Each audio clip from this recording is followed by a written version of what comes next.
बरं, हा आमचा इयत्ता पहिलीतील विद्यार्थी आहे शौर्य समीर पारवकर. त्याने एक वस्तू बनवलेली आहे. ती काय आणि कशी बनवली आपण त्याला विचारू. हां, सांग मला काय बनवलं तू. रबर घेऊन त्यात ते टाकून दोन थांबा, रबर घेतला आणि काय केलं त्याला. त्यात टाचण्या दोन लावल्या. दाखव टाचणी कुठे.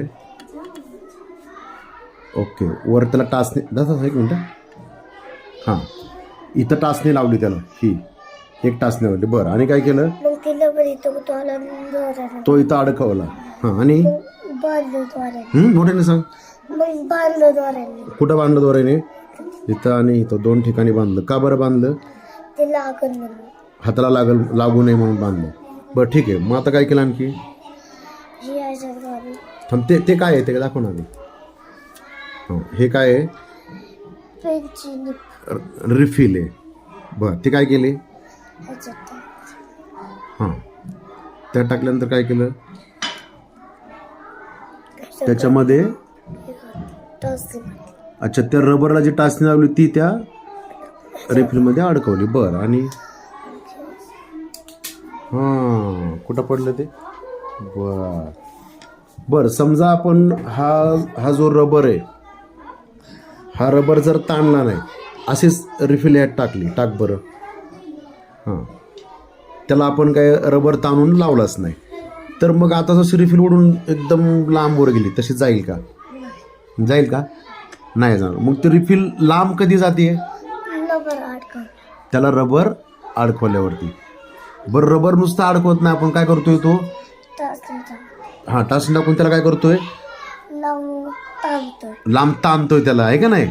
बरं, आणि ते ताणल्यामुळं काय होतंय. ती रिफिल पुढं निघून जाते, जोराने निघून जाते. तू मगाशी पण ते इकडे बाहेर तेच खेळत होता ना. मग रिफिल कुठं गेली होती वरती. वर गेलेली. हां, तिकडं त्या झाडापर्यंत गेली होती. बरं, कोणी सांगितलं तुला हे बनवायला. तू तुझ्या मनाने बनवलं. बरं, ठीक. आता मी काय सांगतो ऐक बघा. आता आपण बघितलं का नाही, हा रबर जर ह्याला आपण ताणून नाही लावला त्या रिफिलला. काढ बरं ती रिफिल. या रिफिलला तो जर रबर आपण ताणून नाही बांधला तर ती रिफिल पुढं जाणार नाही. आता हे बघ, ह्याला जर वैज्ञानिक भाषेत जर सांगायचं झालं तर जेव्हा आपण रबर लावून ती रिफिल पाठीमागं ताणतो, तेव्हा ते पुढं. हां, त्यानंतर पुढं जाते का नाही. तर जेव्हा आपण ताणतो ना तेव्हा त्याच्यामध्ये ऊर्जा तयार होते. त्या ऊर्जेला म्हणतात स्थितीज ऊर्जा. काय म्हणतात.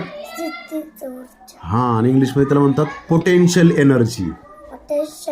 हां, मग ते ताणल्यानंतर त्याच्यामध्ये ती ऊर्जा तयार होते आणि जेव्हा आपण ते ताणलेलं रबर सोडतो का नाही तेव्हा ती रिफिल काय होते, वेगाने पुढं निघून जाते. तेव्हा त्याच्यामध्ये गतिज ऊर्जा तयार होते. त्याला वेग मिळतोय का नाही. जोराने पुढं निघून जाते का नाही, ती त्याला गती मिळते का नाही. बरोबर का नाही. तर त्याला म्हणतात गतिज ऊर्जा. त्याच्यामध्ये गतिज ऊर्जा तयार होते.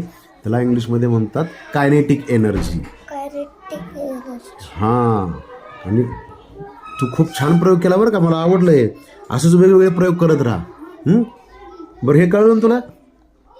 हे ताणल्यामुळं रिफिल पुढे जाते आणि जेव्हा आपण ताणतो तेव्हा त्याच्यामध्ये स्थितीज ऊर्जा तयार होते. त्याला पोटेन्शियल एनर्जी म्हणतात. आणि जेव्हा ती रिफिल गती घेते, पुढे निघून जाते, तेव्हा त्याच्यामध्ये गतिज ऊर्जा तयार होते. त्याला कायनेटिक एनर्जी म्हणतात. मग धनुष्यबाण पण तसंच काम करतो का नाही. काय करतो आपण. दोरी काढून अडकवतो, ओढायचं आणि ओढतो का नाही, ताणतो का नाही आपण. आणि ताणल्यानंतर काय होतं, ते हात सोडल्यानंतर. ते पुढे जातं. हां, बघ, मग कळलं तुला काय काय आहे त्याच्या मागं विज्ञान ते. हां, कशामुळे वस्तू पुढे गेली ती. ताणल्यामुळं त्याच्यामध्ये ऊर्जा तयार झाली आणि तो हात ताणलेला हात आपण सोडून दिला की त्या वस्तूला गती मिळाली, त्याला वेग मिळाला.